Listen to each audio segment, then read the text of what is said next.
Hello, friends. Today, we have a brief recap of the movie The Gorge. Two elite snipers spend a whole year guarding a mysterious gorge from opposite sides. When circumstances force them to descend, they encounter victims of horrific experiments that threaten humanity's survival. The movie begins with Lithuanian sniper Drąsa, who is entrenched in her hideout like a hobbit in a burrow. She wakes up and prepares to complete her mission. Positioning her rifle barrel outside, she takes aim at a distant airfield where a private plane lands. The moment her target steps onto the aircraft stairs, she pulls the trigger. After confirming the target is down, she retrieves the spent casing.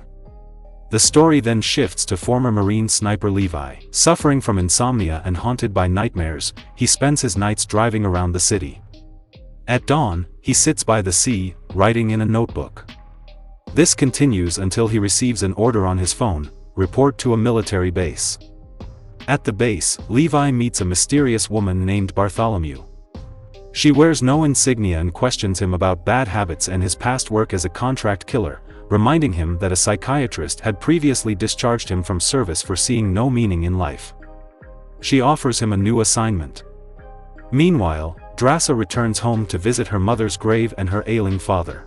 She tells him about her latest mission and gives him the spent casing as a keepsake. Her father keeps a collection of her kills in a special bag. Drąsa confesses that she was caught on camera, and now her superiors in Moscow are offering her a year-long undercover assignment. The problem is, her father is terminally ill and will likely die within that time. And if he doesn't, he plans to take his own life on Valentine's Day to avoid suffering. In September, Levi wakes up from anesthesia aboard a helicopter. A female pilot confirms his identity, collects his personal belongings, and gives him instructions. He must land and trek another 38 kilometers to his designated post. Wearing a parachute, the Marine follows orders. After landing, he hikes through picturesque terrain until he reaches a long gorge, its depths obscured by thick fog. There, he meets his colleague, JD, whom he is assigned to replace. JD briefs him on the situation.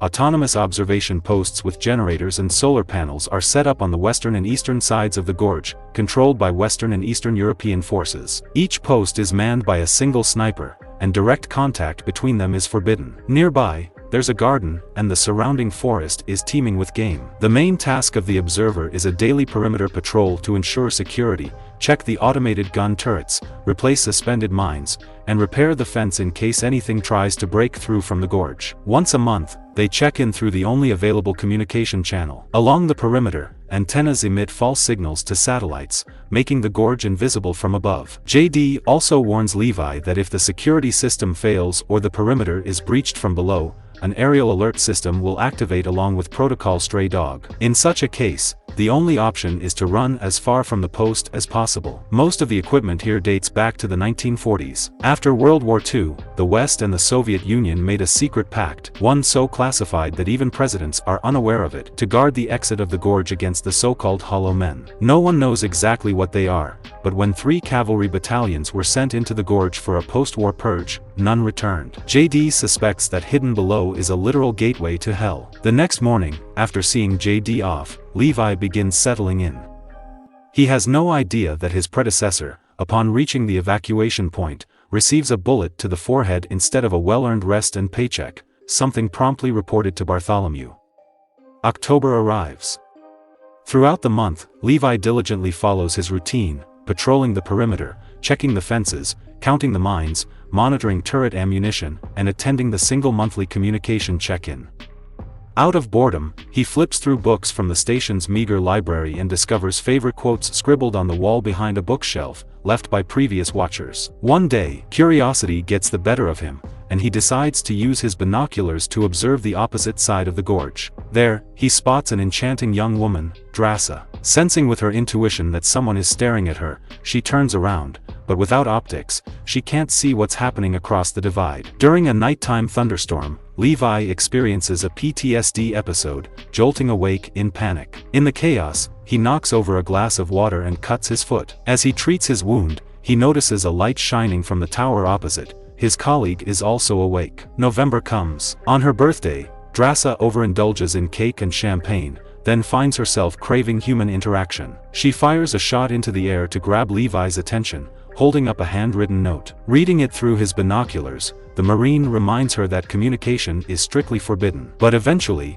he gives in to temptation, offering to toast with some homemade potato moonshine. Their impromptu celebration continues. Drasa turns on music and dances, enjoying the moment. Playfully, she challenges Levi's marksmanship by shooting his cup. He responds by shattering a bottle with his rifle. Drasa ups the stakes, placing a second bottle on her own head. But before Levi can react, the automatic spotlights beneath his tower switch on, scanning for targets. Leaning over the railing, Levi peers down into the abyss. Climbing the sheer rock face below are grotesque, nightmarish creatures. He opens fire on the creatures, and a nearby suspended mine detonates, sending part of the attackers tumbling into the depths. Drasa activates the heavy machine gun on her tower to assist Levi in taking down the monsters. Just as they eliminate the last of them, another creature clambers onto Drasa's balcony. She fires back, and now Levi must cover her with friendly machine gun fire. During the chaos, another suspended mine explodes, sending shrapnel into his shoulder. Then, the automated turrets come online,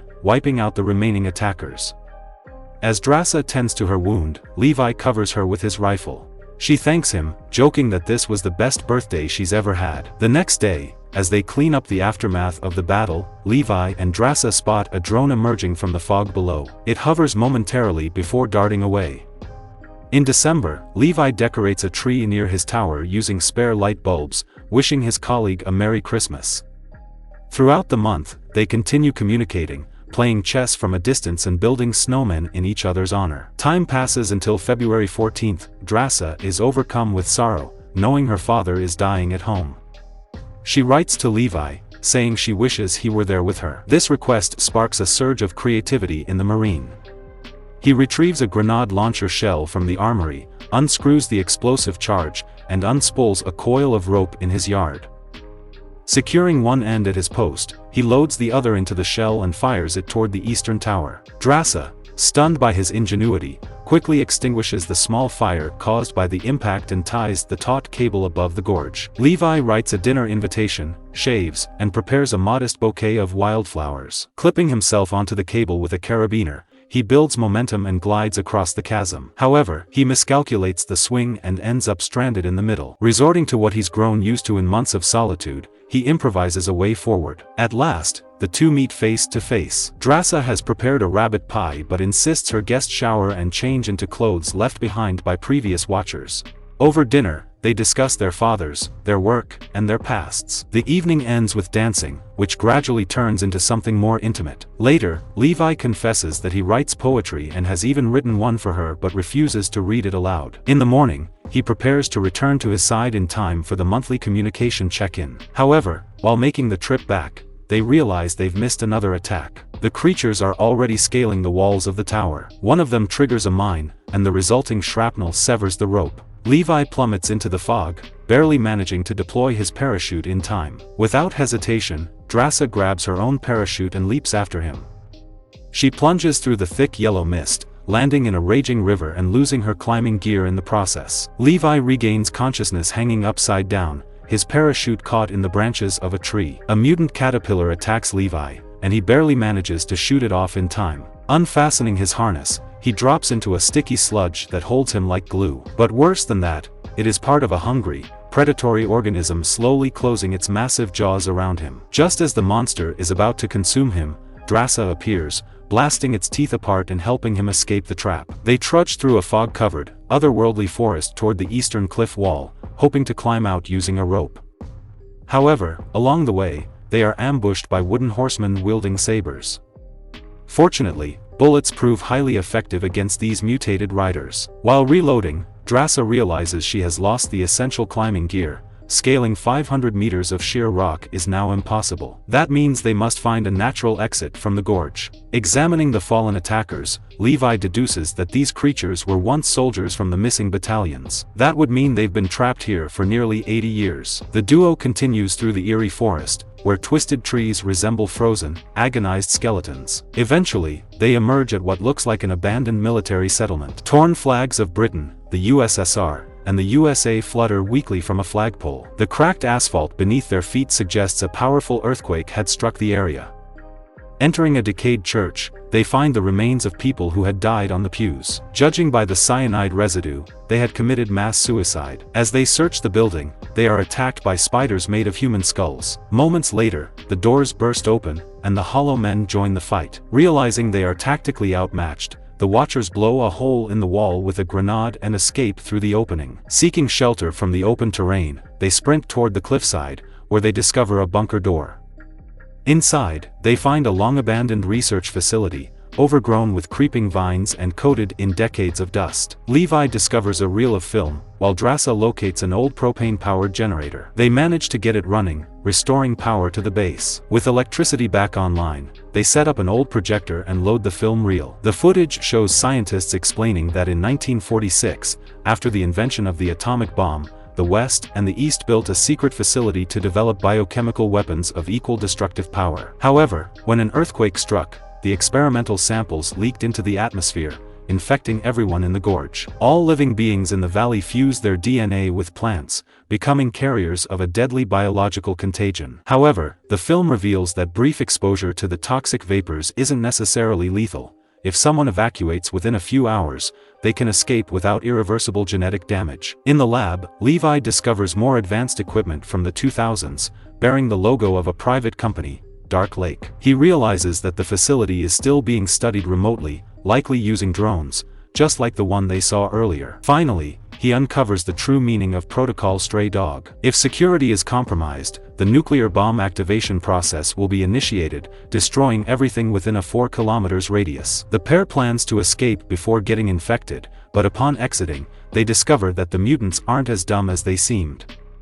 They have stolen Drasa's bag of ammunition and left it outside as bait. When the girl reaches for it, she falls into a prepared lasso trap. A mounted rider drags her away. Despite her attempts to cut the rope or shoot the abductor, the sniper collides with a tree root and loses consciousness. Levi follows his partner's trail to rescue her. He arrives at a missile silo spewing toxic red smoke. Below, Drasa wakes up bound in the lair of her captor. Kicking him, she manages to break free, and a fight ensues. Using whatever is at hand, she fends off the mutant, but this only enrages him further. However, a well-aimed shot from Levi, who arrives just in time, ends the duel. They escape the silo, where they find a missile damaged by an earthquake. It was the chemical leaks from such missiles that caused the canyon's contamination. The pair navigates through grotesque sheets of human flesh that have spread like mold, trying not to disturb them. However, Drasa accidentally steps on a piece and gets entangled in a disgusting web. Levi uses a saber to free her, but this provokes an aggressive reaction. To save herself, Drasa fires a grenade into the mass of tendrils, burning the mutant. On the surface, they discover a garage filled with ancient vehicles. Levi comes up with a plan, to use a jeep's winch instead of climbing gear to ascend the wall. After connecting the batteries and fueling up, they start the vehicle and race toward the eastern wall. While Levi secures the cable to the winch, Drasa fends off attacking monsters. Then, she jumps into the driver's seat and floors the gas. The jeep crawls up the vertical cliff with the power of a single horse. However, the Hollow Men refuse to give up. They climb up the cliff and the rope. Jamming the gas pedal with a crate, the pair fights off the attacking mutants, knocking their wooden bodies down into the abyss. Hanging by his hands over the chasm during the struggle, Levi punctures a fuel canister, dousing the enemies below in gasoline. Then, pulling himself up, he ignites them with a flare. Unfortunately, the jeep also takes damage. With no other choice, the snipers cut the cable and climb the rest of the way up on their own. It's not far now. At the top, Levi tends to Drasa's wounds, and they discuss their next move. Both realize that after the mission, they will likely be disposed of. The girl suggests running away, but Levi argues that it won't solve the problem. Others will come to take their place, and the threat of contamination will remain below. To prevent that, the canyon must be destroyed. Using a grappling gun, Levi sets up a zip line to the other side so he can return to his post in time for the scheduled communication session. Instead of the usual procedure, he is switched to Bartholomew. The woman asks about the situation. Levi lies, saying nothing happened, unaware that his superior has a video recording of their journey into the canyon. Bartholomew orders him to eliminate the Eastern observer, but knowing he will disobey, she assembles a cleanup team. The next day, Levi and Drasa, each on their respective sides of the canyon, lay a cable from antenna to antenna. During the process, they spot a helicopter approaching the tower and immediately make a run for it. The cleanup team, led by Bartholomew, arrives at the western post, but Levi is already long gone. The woman orders a drone launched to locate the fugitives and inspects the premises herself. While fleeing through the mountains, the snipers track their distance, but at the same time, they are being tracked by armed drones with machine guns. In the ensuing shootout, a log falls on Levi's leg, causing a limp, but he manages to shoot down both drones one by one. Drasa also lands a perfect shot, disabling the remaining drones before they continue their escape. Reaching a designated point, the snipers take their positions, ready to strike. Meanwhile, Bartholomew discovers secret messages hidden behind a bookshelf, one of which Levi left himself, a Buddha quote stating that the sun, the moon, and the truth cannot be hidden for long. At that moment, the snipers fire at the explosives planted on the cover antennas, detonating them and triggering a chain reaction through a pre-laid fuse. Tossing aside their rifles, they run as the antennas explode one after another, stripping the canyon of its invisibility to satellites. Immediately after the final explosion, an air raid siren blares, signaling the activation of Protocol Stray Dog. Bartholomew and her mercenaries board the helicopter, trying to escape just as the nuclear bomb, prepared for this very scenario, detonates in the canyon. A wave of fire obliterates the nest of the mutated plague while also catching up to the helicopter, slamming it into the cliffs. The blast wave strikes the limping Levi from behind, throwing him off a cliff. He plunges into the river, slowly sinking into the depths. Meanwhile, Drasa, having escaped to a safe distance, watches the fiery hell unfold behind her. Later, she waits for her beloved in a nearby cave, marking each passing day on the wall and staring at the envelope he gave her, just in case he didn't make it out. After losing all hope, she finally opens the farewell letter at sunset, as he instructed. Inside, she finds the poems Levi wrote before they even met in person. By April, Drasa is working as a waitress, having left her military past behind. One day, while serving an order, she notices a familiar figure at a nearby table, Levi, alive. He apologizes for coming so late. Overjoyed, the couple shares a kiss against the backdrop of the ocean. And with that, the movie ends. Thank you for watching until the end. Subscribe to the channel and turn on notifications. See you soon, and goodbye.